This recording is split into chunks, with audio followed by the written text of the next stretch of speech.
it sounds like men very much are visual. You know, they want to make their selection visual. How Very about much. women? They are. Let's just say they are visual. Okay, I was trying to be polite. Okay, okay, all right. Women, where do women come from? How does that conversation work with women?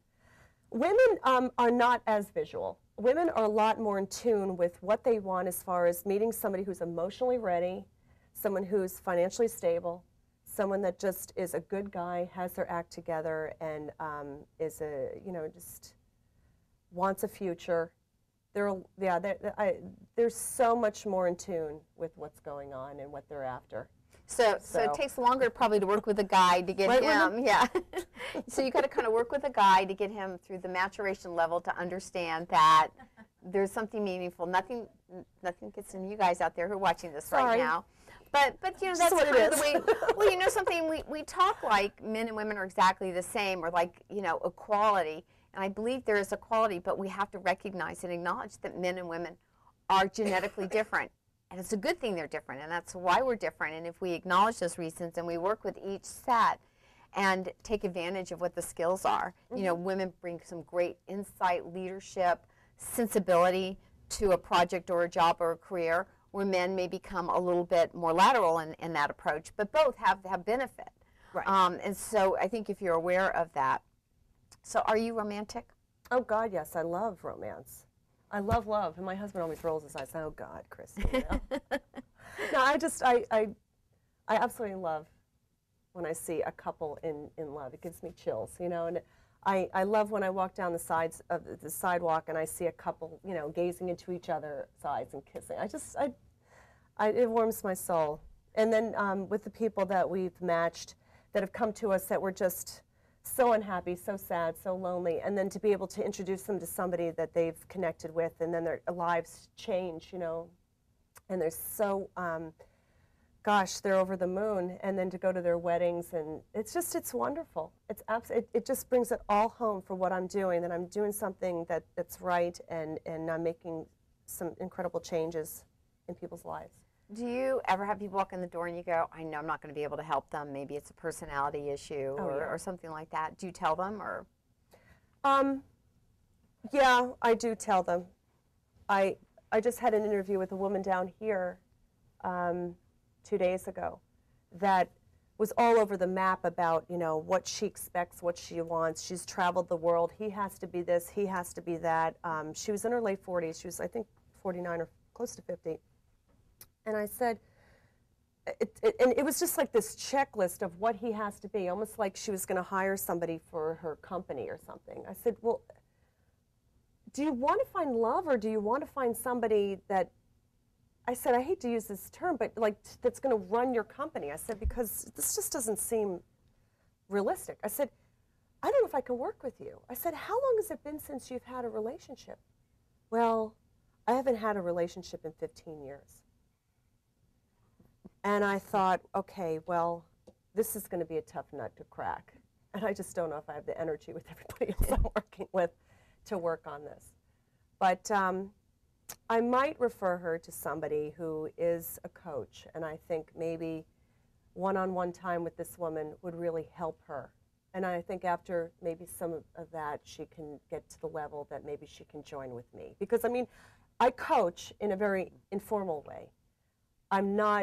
It's not my full-time job, and the coaching usually is always after somebody goes out on a date, or they become frustrated, or there's, you know, some issue along whatever. They just need some insight. And yeah, so. Do you do background checks on people that you work with? You do? Yeah. To make sure that they're not, you know, whack jobs or crazy? Absolutely. Or Absolutely.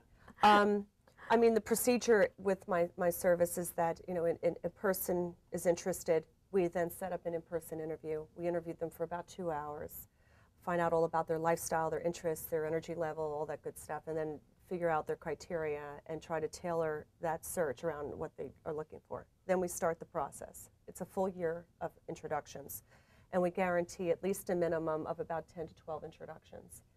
It could be more, it could be less. It really depends on how quickly they turn around and continue the process.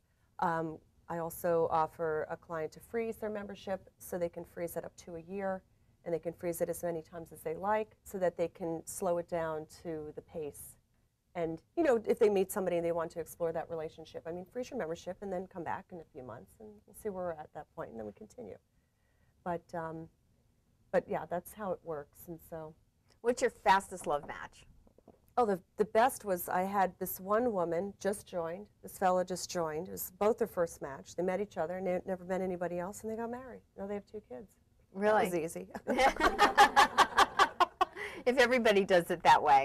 You know, it's funny because the fella that this couple, he said, Christy, I paid you all this money, and God, now I already met somebody, and I said, you know something, you should thank me. Right. I said, I hit a home run on the first try. I said, I've got some people that go out 12, 15 people. They like this person. The person doesn't like them back, and that person likes them, and it goes on and on and on. I said, be thankful you met Jackie. You 2 are together now. You have 2 beautiful girls. I mean, you know, it's just funny. That's interesting. Did you know that it was going to be a love match for them? Well, you know something, I never really know if it's going to be a true love match because I'm not a wizard. I don't have the magic sprinkle dust to put over the couple and say, okay, chemistry, ignite. But I think that, you know, when I put them together, I knew that there was enough compatibility circumstances on both parts. I mean, there were a lot of, it just makes sense. And that's really how I match. I try to put people together that sort of come from similar backgrounds, sort of have the same education level, are doing things professionally that are somewhat compatible, and of course their interests, circumstances around their goals as far as if they want marriage, children, or if they have kids already, or what issues are. And then also just, we're a personal service, so when I meet somebody, you know, there's a certain personality type, energy level that somebody might have, and you just, after doing this for a long time, you just sort of pick up on who might be a nice match for somebody. And then, you know, you put the 2 together and you hope for the best. And which is, I think, a lot of what happens in life, even whether it's a job. Now, you have offices in New York, Philadelphia, and Washington, D.C. Are those cultures or cities uniquely different for making matches, or is it pretty much the same everywhere? New York is a tough town. It's a really tough town. People have this BBD mentality, you know, bigger, better deal around the corner.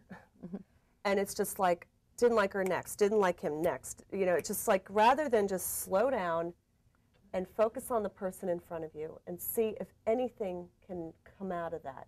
They're so quick to judge and move on. And I think that that is the biggest problem that so many people have with dating, is that they do not give the other person a chance. I mean, yes, we can all say something silly. We can order the wrong food. Oh, we've got, you know, shoes that've got, you know, dirt on them, not wearing the right watch. I mean, all these silly things, you know? And if that's really what's going to be important, and then you're going to, you know, hate to use bitch, but, and whine that you're not meeting anybody, look at yourself, you know? So I think that that whole fast-paced mentality is a big issue in New York. Washington is an interesting place because I find that people here are a lot more open to exploring different types of people. I think because so many of us come from different areas and now live here. Which brings me then to Philadelphia, which is a city where everybody is just really rooted into their locations. They grew up there, their grandparents are from, it goes back so many generations, they will not move there. You know, they want to meet people in Bucks County and stay in Bucks County. Interesting. That sort of thing. So it's and I am generalizing, not everybody's like that, but these are just little things that I've noticed. Well, and I think it is true in the community where you are. It's going to be very influential. You look at Washington, D.C., we're you've got a transitional community that's international. You have people from around the world all the time, so it makes sense that that would be the experience.